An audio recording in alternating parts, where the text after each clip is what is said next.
Hello दोस्तों, मैं RS Rajput आपके सामने उपस्थित हूँ आपके अपने यूट्यूब चैनल सक्षम इंस्टीट्यूट 360 डिग्री में। दोस्तों, जैसा कि दोस्तों मैंने आपको बताया था कि मैं आपके लिए जीएस जीके जो आपका एसएससी जीडी में इम्पोर्टेंट अच्छा खासा पार्ट है आपका अलग से, तो उसके लिए मैंने आपसे बोला था कि मैं आपके लिए ब्रह्मास्त्र सीरीज लेकर आने वाला हूँ, जिसको आपको सीधे उन क्वेश्चंस को सीधे सीधे आपको लगाना है, उनको वैसे एज इट इज रट लेना है और आप देखेंगे कि मेरे ब्रह्मास्त्र सीरीज से आपको ज्यादातर सवाल यहीं से मिलेंगे और कहीं से आपको नहीं मिलेंगे। ठीक है दोस्तों, तो मैं आपके लिए लेकर आया हूं आज ब्रह्मास्त्र सीरीज दोस्तों, जिसमें मैं आपको लगभग हर वीडियो में आपको 10 क्वेश्चन कराऊंगा और उसी के सराउंडिंग एक दो क्वेश्चन और उसी में जो हो सकेगा आपको इम्पोर्टेंट उसी में कुछ पॉइंट्स करा दूंगा जो एग्जाम्स में पूछे जाते हैं अक्सर। ठीक है दोस्तों, तो आइए, पहला जो आपका क्वेश्चन है वो है क्षेत्रफल की दृष्टि से भारत का विश्व में स्थान कौन सा है। ठीक है, इसको अक्सर क्वेश्चन पूछ लिया जाता है। ठीक, इसको अगर आप लगाएंगे तो आपको बड़ा ही महसूस होगा कि ये जो आप ब्रह्मास्त्र सीरीज अब से लगाएंगे और ये आपकी तब तक चालू रहेगी जब तक आपका एग्जाम नहीं हो जाता, यानी कि लगभग 16 जनवरी तक आपको रेगुलर एक वीडियो उपलब्ध रहेगा हमारे सक्षम इंस्टीट्यूट 360 डिग्री यूट्यूब चैनल पर। ठीक है दोस्तों, तो आइए, पहला क्वेश्चन है क्षेत्रफल की दृष्टि से भारत का विश्व में स्थान कौन सा है, तो वो है आपका 7वां। ठीक है, इसको नोट कर लीजिए।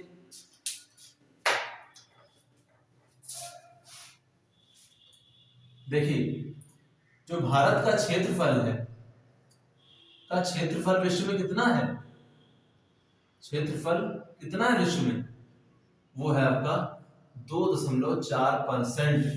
ठीक, ये विश्व का है, यानी कि अगर 100% विश्व है, ठीक है, इसे समझिए, तो विश्व में कितना उसका पार्ट है भारत का, 2.4% मात्र एरिया। आप समझिए इतना कम एरिया है, लेकिन भारत की पॉपुलेशन आप देखिए, ठीक है, तो इस हिसाब से भारत सेकंड स्थान पर है। तो भारत का क्षेत्रफल कितना है, एग्जाम में पूछा जाता है दोस्तों, तो इसको लिख लीजिए 2.4%, जो कि क्षेत्रफल आपका कितना है, इसको आप बोल सकते हो, इसी को बोल सकते हो, अगर 32,87,000, ठीक है, इसको लिख लीजिए 32,87,263 वर्ग किलोमीटर।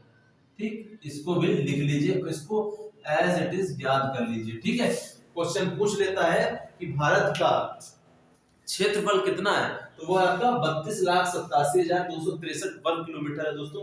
ठीक, तो इसका क्षेत्रफल है कितना परसेंट में, तो 2.4%, और उसी का अगर देखें कितना एक्चुअल में, तो 32,87,263 वर्ग किलोमीटर है। ठीक है, और यहाँ पर इतने एरिया में, यहाँ पर भारत में जनसंख्या कितनी टोटल विश्व की, तो वो है लगभग 17.5%।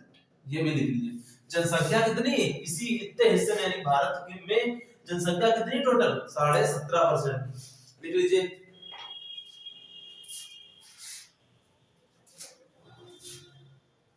तो अगर इसमें क्रम हम देखते हैं कि भारत का रैंक कितनी है, 7वीं है, तो सबसे बड़ा देश कौन सा है, सबसे बड़ा देश है रूस।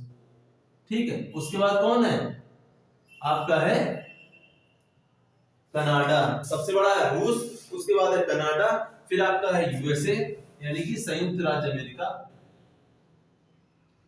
फिर आपका आता है चीन। ठीक है दोस्तों, इसको नोट करते जाइए, ठीक, ये इंपॉर्टेंट है बिल्कुल। फिर है आपका ब्राजील, फिर है आपका ऑस्ट्रेलिया, देन फिर लास्ट में आता भारत। तो 7वां कौन हो गया, ये 7th भारत हो गया, और फर्स्ट कौन है आपका, रूस हो गया। ठीक, तो अगर क्वेश्चन पूछ ले आपसे कि विश्व का सबसे बड़ा देश, तो क्षेत्रफल की दृष्टि से कौन हो गया आपका, रूस हो गया। ठीक है, ओके, इतना आप नोट कर लीजिए। ठीक,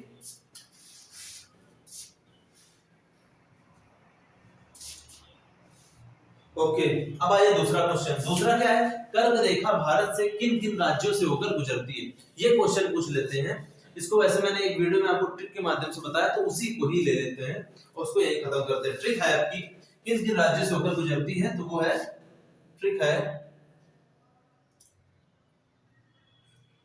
गुजरात, मध्यगढ़, झार, वेस्ट, त्रिमी। ठीक, गुजरात, मध्यगढ़, झार, वेस्ट, त्रिमी। ठीक है दोस्तों, तो ये क्या हुआ, गुज का मतलब हो गया गुजरात, नोट कर लीजिए। राज का मतलब हो गया राजस्थान, मध्य का मतलब हो गया मध्य प्रदेश यानी एमपी, गढ़ का मतलब हो गया छत्तीसगढ़, ओके, झार का मतलब हो गया झारखंड,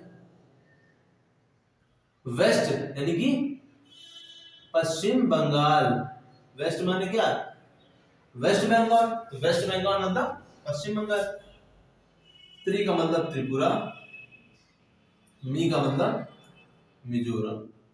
इसको फटाक से नोट करिए, ठीक है। तो नेक्स्ट हम तीसरा क्वेश्चन फिर कराते हैं, इसको फटाफट नोट कर लीजिए, इसको याद करते रहिएगा। नेक्स्ट जो आपका क्वेश्चन है वो है 82.5 डिग्री पूर्वी देशांतर रेखा भारत में किन राज्यों से होकर जाती है। 82.5 डिग्री पूर्वी देशांतर रेखा जो है वो भारत में किन किन राज्यों से होकर जाती है। 82.5 पूर्वी देशांतर मतलब इसी के माध्यम से जो भारत का टाइम निर्धारित होता है वो इसी पूर्वी देशांतर रेखा से होता है। ठीक है दोस्तों, तो इसकी जो ट्रिक है वो क्वेश्चन पूछते हैं, इसलिए इसकी जो ट्रिक है वो है UMCOA। इसको एज इट इज अलग अलग याद करें तो जल्दी याद हो जाएगा। UMCOA, UMCOA। तो U का मतलब होता है यूपी, ओके, M का मतलब होता है MP मध्य प्रदेश, C का मतलब छत्तीसगढ़, छत्तीसगढ़, ठीक है, O का मतलब उड़ीसा, ओके, ओडिशा, ए का मतलब आंध्र प्रदेश। ठीक है, तो इसकी ट्रिक जो है आपकी वो है UMCOA। अगर आपसे कोई क्वेश्चन पूछता है 82.5 डिग्री पूर्वी देशांतर रेखा भारत में किन किन राज्यों से होकर गुजरती है, तो वो आपकी है क्या, ट्रिक है UMCOA। ठीक है, जैसे मैंने कल रेखा बताई गुजरात, मध्यगढ़, झार, वेस्ट, त्रिमी, तो ये जो आपके 8 राज्य हैं, ठीक, तो उनसे हमारी कर्क रेखा होकर गुजरती है, ठीक है, भारत से। अच्छा, नेक्स्ट क्वेश्चन है कलकत्ता में सर्वोच्च न्यायालय का प्रावधान किस अधिनियम या किस एक्ट के माध्यम से किया गया है। कलकत्ता में सर्वोच्च न्यायालय, तो देखिए उसका आंसर जो है वो है रेगुलेटिंग एक्ट या रेगुलेटिंग अधिनियम। कौन सा है, 1773। देखिए इसको आप करने से पहले एक बार वीडियो रोक करके पहले आंसर करिए फिर इसको देखिए, ठीक, तो इससे आपको इजी रहेगा, आपका रिमाइंड भी होता रहेगा अगर याद होगा, और वरना मैं तो कर ही रहा हूं, ठीक है। तो इसको याद करते जाइए, ये मोस्ट इंपोर्टेंट क्वेश्चन है, आए हुए क्वेश्चन है और फंसते हैं as it is question exams में फंसते हैं, इसलिए आप एसएससी जीडी के लिए इसको लर्न करते जाइएगा, ठीक है। तो ये आपको मैंने एक बता दिया है रेगुलेटिंग एक्ट के माध्यम से कलकत्ता में जो सर्वोच्च न्यायालय थी वो उसका प्रावधान किससे किया गया, तो रेगुलेटिंग एक्ट 1773 से, ठीक है। तो बस इसमें प्रॉब्लम ये थी कि जब इसका प्रावधान किया गया था रेगुलेटिंग एक्ट में, तो इसमें ये नहीं बताया गया था कि जो आपकी कलकत्ता की जो सुप्रीम कोर्ट या सर्वोच्च न्यायालय है उसका आखिर कार्य क्या है, वो किस तरीके से कार्य किया गया करेगी, ठीक है। तो इसीलिए 1781 में एक आपका आता है संशोधन अधिनियम आता है, संशोधन अधिनियम या एक्ट है जिसको आप बोलते हो अमेंडिंग एक्ट 1781, ठीक है। तो 1781 का आपका संशोधन अधिनियम आता है, इसमें कहा जाता है कि जो आपकी कलकत्ता की सुप्रीम कोर्ट, ठीक, जो सुप्रीम कोर्ट है वो किस तरीके कार्य करेगी, कलकत्ता की जिला न्यायालय के तरीके कार्य करेगी। क्वेश्चन आता है, इसको इसलिए मैंने आपको बता दिया है, ठीक है, जिला न्यायालय के रूप में कार्य करेगी, ठीक। इसको लिख लीजिए। देखिए रेगुलेटिंग एक्ट 1773 से जो इसकी फॉर्मेशन हो रही है, लेकिन इसमें संशोधन किया जाता है क्योंकि इसका अधिकार क्षेत्र नहीं क्लियर था कि आखिर ये कार्य किस तरीके से करेगी। तो उसी का विवाद चल रहा था, तब 1781 में संशोधन अधिनियम आया था और उसमें इसी कलकत्ता की जो सुप्रीम कोर्ट है, सर्वोच्च न्यायालय, उसका क्या था, उसका अधिकार बताया गया था कि वो कलकत्ता के जिला न्यायालय के रूप में कार्य करेगी। ठीक है, एक चीज और देख लीजिए, यहाँ से क्वेश्चन एक बनता है कि जो आपकी सर्वोच्च न्यायालय कलकत्ता की थी, इसके फर्स्ट जो चीफ जस्टिस है, चीफ जस्टिस यानी कि कौन, भारत यानी कि कलकत्ता का सर्वोच्च न्यायालय का मुख्य न्यायाधीश, मुख्य न्यायाधीश। ठीक है, तो वो कौन है, मुख्य न्यायाधीश। ये क्वेश्चन पूछते हैं तो ये है आपके एलिजा एमपी, एलिजा एमपी। ठीक है, ये रख लीजिए, इसको भी याद कर लीजिएगा, बहुत इंपॉर्टेंट है। ठीक, तो जितने क्वेश्चन आपके एसएससी जीडी की दृष्टि से इंपॉर्टेंट है, मैं उसको एज इट इज कहानी तौर पे आपको यहीं पर एक्सप्लेन भी कर दे रहा हूं। ठीक है, तो इसको नोट कर लीजिए आप लोग कि किस तरीके से इसने कार्य किया है। ओके, तो देखिए आपका जो नेक्स्ट क्वेश्चन है वो है, भारत में संघीय न्यायालय की स्थापना किस एक्ट से की गई थी। संघीय न्यायालय मतलब हो गया आपका फेडरल कोड, फेडरल कोड। ठीक है, संघीय न्यायालय, ठीक है, यानी केंद्र और राज्य का आपस में इससे संबंध रहा, इस तरीके से समझ लीजिए। ठीक है, जिसमें केंद्र जो है आपका, फेडरल का मतलब होता है कि केंद्र की अंतिम पावर होती है, यानी सेंटर की। जैसे आज है तो जनरली क्या है कि केंद्र की अपनी एक पावर है जिसको राज्य मानते हैं। तो इसी तरीके संघीय न्यायालय की व्यवस्था की गई थी भारत में। तो किस एक्ट से की गई थी, ये क्वेश्चन पूछा जाता है आपसे, तो उसका उस एक्ट का नाम है 1935 का भारत सरकार अधिनियम। लिख लीजिए इसको, भारत सरकार अधिनियम 1935। ठीक है, इसको लिख लीजिए। और इसी अधिनियम के तहत, अब आप देखिए, इसी अधिनियम के तहत आपकी संघीय बैंक की भी स्थापना की गई थी। संघीय बैंक की क्या हुई थी, स्थापना हुई थी, जिसमें जो हम लोगों का आरबीआई जो है ना, रिजर्व बैंक ऑफ इंडिया आज का, ये संघीय बैंक के तरीके से कार्य किया था, संघीय बैंक बनी थी। ठीक है, ओके, इसको भी इसी में नोट कर लीजिए। नेक्स्ट क्वेश्चन है, भारत के संविधान में उद्देशिका का विचार कहां से लिया गया। भारत के संविधान में उद्देशिका, उद्देशिका मतलब हो गया प्रियम्बल, प्रियम्बल। ठीक है, भारत के संविधान में उद्देशिका का जो आपका क्या है, विचार है, कहां से लिया गया है, तो आपका लिया गया है यूएसए यानी कि संयुक्त राज्य अमेरिका के संविधान से। नोट कर लीजिए, क्वेश्चन आपको डायरेक्ट मिलेगा, उसको आप इस तरीके से फटाक से, अगर आपने पढ़ा होगा तो तुरंत लग जाएगा, आपका कोई सोचने की जरूरत नहीं होगी। यूएसए के संविधान से लिया गया। ठीक, ओके, देखिए जो आपकी उद्देशिका है, प्रियम्बल है, ठीक, तो इसको सर्वप्रथम प्रस्तुत किया था। ठीक है, प्रस्तुत किसने किया था, तो आपके थे पंडित जवाहरलाल नेहरू ने इसको प्रस्तुत किया था। और ये जो आपकी प्रियम्बल है, ये 42वें संविधान संशोधन के अंतर्गत है। ठीक है, संशोधन के अंतर्गत है, जो हुआ था 1976 में। लिख लीजिए, सब इंपॉर्टेंट है। ठीक,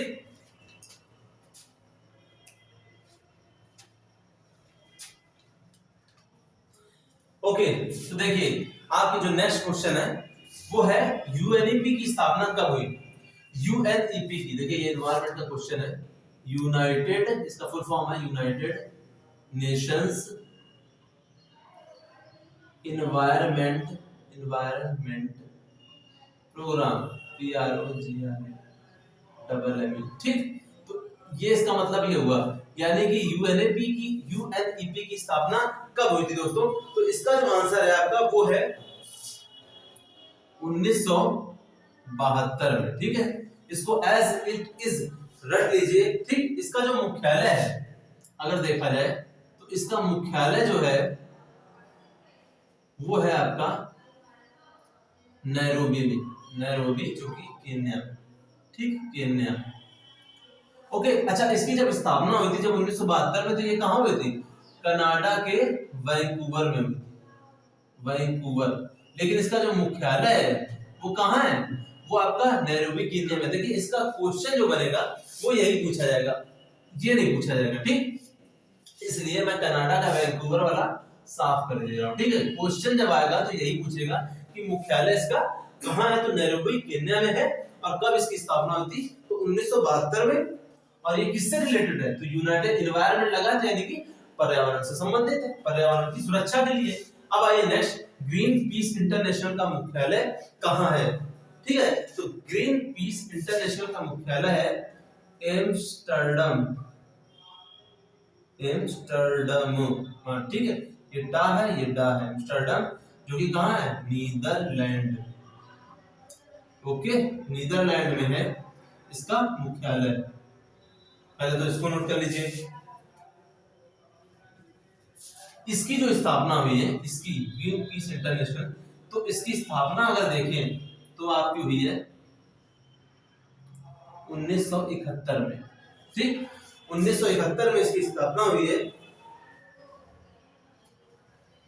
ठीक। और ग्रीन पीस इंटरनेशनल तो समझ में आ रहा कि ग्रीनरी से रिलेटेड है, यानी कि ग्रीनरी, ग्रीनरी मतलब पेड़ पौधे, यानी कि कुल मिलाकर के पृथ्वी पर जो ग्रीनरी है तो उसको बढ़ाना। तो एक तरीके से पृथ्वी की आप क्या बढ़ा रहे हो? उसकी कैपेबिलिटी, योग्यता, उसकी क्षमता बढ़ा रहे हो, ठीक है। तो क्षमता कैसे बढ़ेगी? जब आप पेड़ पौधे ग्रीनरी लगाओगे, एक तरीके से डाइवर्सिटी मेंटेन करोगे, ठीक है। तो ये आपका नेक्स्ट क्वेश्चन हो गया। तो नेक्स्ट है आपका प्रोजेक्ट चीता के तहत नामीबिया से लाए गए 8 चीतों को एमपी स्थित किस अभयारण्य में रखा गया है? दोस्तों ये बहुत इंपॉर्टेंट क्वेश्चन है, करंट के बेस पर भी आप देखिएगा, आपको करंट में एक क्वेश्चन यहां से पक्का आएगा, जो होगा आपका प्रोजेक्ट चीता के तहत जो 8 विषय जो आपके चीते लाए गए हैं, कहां पर? मध्य प्रदेश में। तो किस अभयारण्य में रखे गए हैं और ये किस दिन लाए गए? प्रधानमंत्री मोदी जो है हमारे नरेंद्र मोदी, उनके जन्मदिन के अवसर पर ये लाए गए हैं। तो दोस्तों ये किस अभयारण्य में रखे गए हैं? तो इसका आंसर है वो है आपका Kuno national park, Kuno national park, इसको याद कर लीजिएगा, ठीक है दोस्तों। कूनो नेशनल पार्क जो कि है श्योपुर में, श्योपुर एमपी में, ठीक, श्योपुर एमपी पूरा लगता है, ठीक। तो ये आपका बहुत इंपॉर्टेंट क्वेश्चन है कि किस अभयारण्य में लाया गया है, तो वो आपका है कुनो नेशनल पार्क में, ठीक है। नेक्स्ट क्वेश्चन है, हाल ही में किस चिड़ियाघर को भारत का सर्वश्रेष्ठ चिड़ियाघर घोषित किया गया दोस्तों? तो उसका आंसर जो है वो है आपका दार्जिलिंग चिड़ियाघर, ठीक है, दार्जिलिंग, दार्जिलिंग लिख लीजिए इसको, दार्जिलिंग चिड़ियाघर, दार्जिलिंग चिड़ियाघर जो है आपका वो है कहां पर? पश्चिम बंगाल, वेस्ट बंगाल, ठीक है दोस्तों, इसको आप याद कर लीजिएगा।